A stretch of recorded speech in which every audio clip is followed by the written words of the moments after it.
my country. Get out of my country.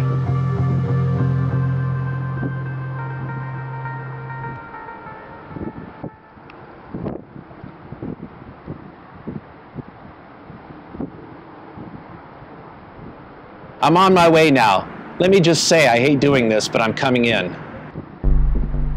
Of all the days that my car had to break down, it had to be today. My weekend is ruined!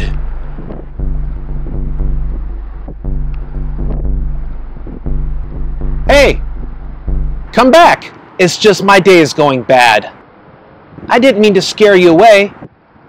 I was called in to work on Saturday and my car's broken down, and so after all these years I'm taking a bus again. Sorry, it's not that I'm scared of you. Even I've not been in a bus stop in a long time.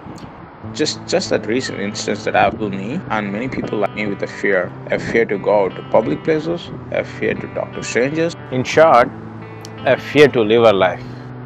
What incidents? What am I missing? I'm not sure if you have heard of the hate crimes happening. An Indian was shot in a bar by a person shouting, "Go back to your country." Oh man, that's bad. I'm sorry, I didn't know. And nobody came to his rescue? Actually, his friends, the others who were at the bar, Americans, tried to help, but it was too late by then. As you can understand, fear spreads faster than the hope. I mean, a fear of dying versus hope of others coming to the rescue. I agree. Now I get it. Don't worry, I'm not going to shoot you. I'm not even carrying a pistol with me right now, so relax. Don't let some isolated incident impact your life so much. No, this is just not a one incident. There are news of many other incidents too, just that it's not covered in a mainstream media. Unfortunately, there's a lot of deranged people in the world, and you never know where they're at. The good news is the vast majority of Americans admire Indians. You know, they admire anybody who come to this country and work hard. They're our neighbors, our friends, our co-workers, and sometimes even our boyfriends and girlfriends. It's all of us that make America. Okay, so shall I go now? Firstly, don't sir me. I am not tonight, and this is not Britain. I'm Noah. And secondly, why are you still scared? I know I may have came off as a hostile person, but if it's any consolation, I was talking to an Indian colleague of mine, and we both have to come in and work on Saturday. Then my car broke down, and now here I am taking the bus. Talk to me. If you leave now thinking I'm some sort of monster, I might never talk to an Indian guy again. So the future of your brethren rests on your shoulders now. Okay, sir. My name is Manu. I said no, sir. Sorry, my name is Manu. Don't fear me, Manu. We both know each other on a first-name basis now. Sorry, but I'm trying. It's very tough not to fear. Even our families back home are very much worried. There's an immense pressure asking us to return back to our country. It's not like I want you to leave, but tell me, why can't you go back? Let's say you are very hungry. You go to a restaurant that serves the best food, but became notorious for long wait times after the food is ordered. Now you get a table, order some food, and after the long wait, you get it. Just before you are about to eat it, you are told that you need to go to a new table. You will have a new waiter assigned, and then you will have a new food ordered all over again, and it will be made fresh after all the current orders are fulfilled. How do you feel then? That doesn't make sense. No restaurant would do that. Don't mind me saying this, but this is exactly what you asked me to do now. I waited this long for my opportunity. When the opportunity was about to knock my door, when I was about to reap my benefits, I am asked to go back to my country and start all over again, which is more foreign to me than this country where I lived 1/3 of my life. I'm not like asking for a free food. I also paid for the food just like everyone else. Is this where I pull out my pistol and shoot you?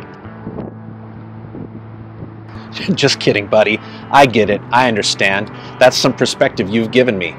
But tell me, have you talked with your American coworkers about this? No, I just came up with this. Would you go back and talk about this with your coworkers? At least the ones you're friends with? No. At work, it's as if none of this is happening. Nobody at work talks this kind of things. We talk football, movies, but not such incidents. It's like they don't even know this happened. I think that's one of the main problems. But let me get back to that later. On a different note, would you agree if I say there's a lot of groupism amongst your Indian colleagues at work? I kind of agree. It's not like we ignore everyone else, but yes, if he is our fellow countryman, we tend to spend more time interacting with them. That too, just the men. However, if you're interacting with an Indian female coworker, I wouldn't blame you, my friend. They are very, very beautiful. You think so? I beg to differ. American women, hands down, dude. Look, I've cheered you up. I think the talk of women tends to do that. I think all these people from different religions, races, and countries should talk about their women. That would set things straight and solve all of our problems.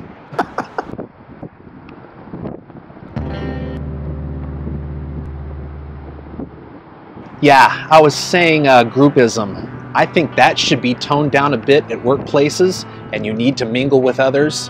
That way, people understand your side of the story. Unfortunately, our skin colors are a big giveaway. In a country with so many skin colors, if you see a bunch of people all with the same color at work, it sends a bad signal. It doesn't help if you guys sympathize with one another inside your own communities, but you need to reach out. Like I said earlier, Americans are very empathetic people in general. Don't fear us, but find ways to reach out to us. Convey your side of the story. Fearing us is only going to increase the distance between our communities and make things worse. Let me tell you something else about this current generation. Do you know what the most bought and sold commodity of this generation is? It's fear, and nobody out there is selling happy thoughts. But the people who are selling fear, they're innumerable. And we buy it too. But just remember, when somebody's selling you fear and not a sense of security, they're aiming to gain from your fear. And let's not be a pawn in their game. This fear, right here, right now, it is a passing cloud, and it too shall pass. Until then, don't let it bog you down. Instead, keep looking for that silver lining, that thin ray of hope that will eventually brighten our days for good.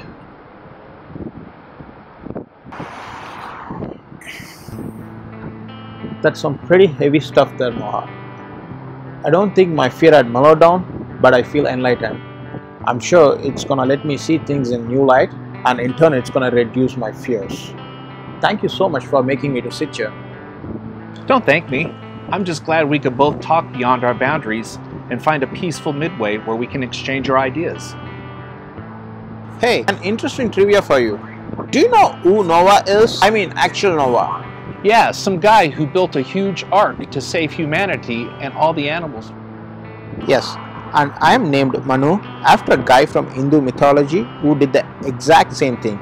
Built a huge boat and saved so many creatures and scriptures from great flood. Nice coincidence, isn't it? Interesting.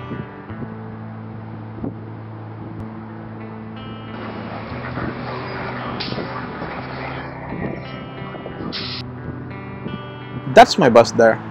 Then let's go save our world again from this great flood of fear.